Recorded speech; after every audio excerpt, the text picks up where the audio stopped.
నిన్న ఒక కీలకమైనటువంటి పరిణామం అని చెప్పొచ్చు.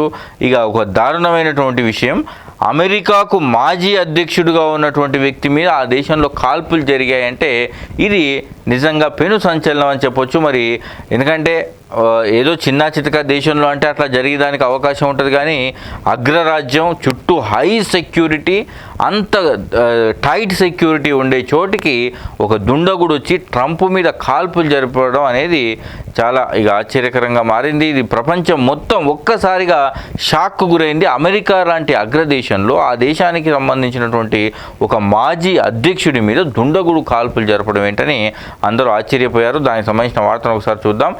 ట్రంప్ పై హత్యాయత్నం, రైఫిల్తో కాల్పులు జరిపిన యువకుడు, వెంటనే స్పందించిన సీక్రెట్ ఏజెంట్లు, దుండగుడి కాల్చివేత, ట్రంప్ క్షేమం, కుడి చెవి భాగంలో తూటా గాయం. ఇక ట్రంప్పై హత్యాయత్నం జరిగిందని చెప్పొచ్చు. ఇక ఎందుకంటే అతని కుడి చెవి ఎంత గాయాల పాలైందో అది కొంచెం ఇటు నుదుటిన తాకి ఉంటే ట్రంప్ ఇవాళ ప్రాణాలతో ఉండేవాడు కాదు.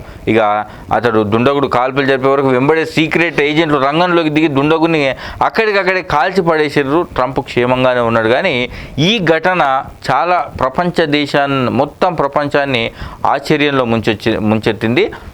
వేలాది మందితో అమెరికా ఎన్నికల ప్రచార సభ చుట్టూ అభిమానులు, అనుకూలంగా నినాదాలు. 2 రోజుల్లో అభ్యర్థిత్వం ఖరారు కానుండడంతో రెట్టించిన ఉత్సాహంతో రిపబ్లికన్ నేత డొనాల్డ్ ట్రంప్, మీరు నిజంగా విచారకరమైన దాన్ని చూడాలనుకుంటే ఏం జరిగిందో చూడండి అంటూ ఉద్వేగంగా ప్రసంగం. యాదృచ్ఛికమే అయినా ఆయన మాటలు అలా తూటాల పేలుతుండగానే దూసుకొచ్చిందో నిజమైన తూట. సమీపంలోని ఓ భవనంపై నుంచి తుపాకీతో దుండగుడి కాల్పులు, బుల్లెట్ చెవిని తాకుతూ వెళ్లడంతో చివ్వున చిమ్మిన రక్తం. అమెరికా అధ్యక్ష ఎన్నికల్లో పెన్సిల్వేనియా రాష్ట్రంలో ప్రచారంలో ఉన్న సమయంలో జరిగినటువంటి హత్యాయత్నం నుంచి ట్రంప్ త్రుటిలో ప్రాణాలతో బయటపడ్డాడు.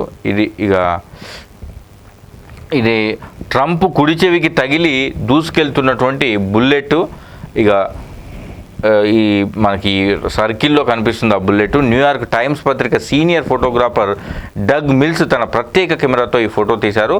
సెకన్కు 1/80,000 షట్టర్ స్పీడ్తో పనిచేసే ఈ కెమెరా సెకన్కు 30 ఫ్రేమ్లని ఫోటో తీయగలదట. ఈ ఫ్రేమ్లో ఉన్నటువంటి ఆ బుల్లెట్ ఎలా దూసుకెళ్తుందో మనకి ఫోటోగ్రాఫ్లో కనిపిస్తుంది. సో ఇది ఇక ట్రంప్కు సంబంధించినటువంటి వార్త.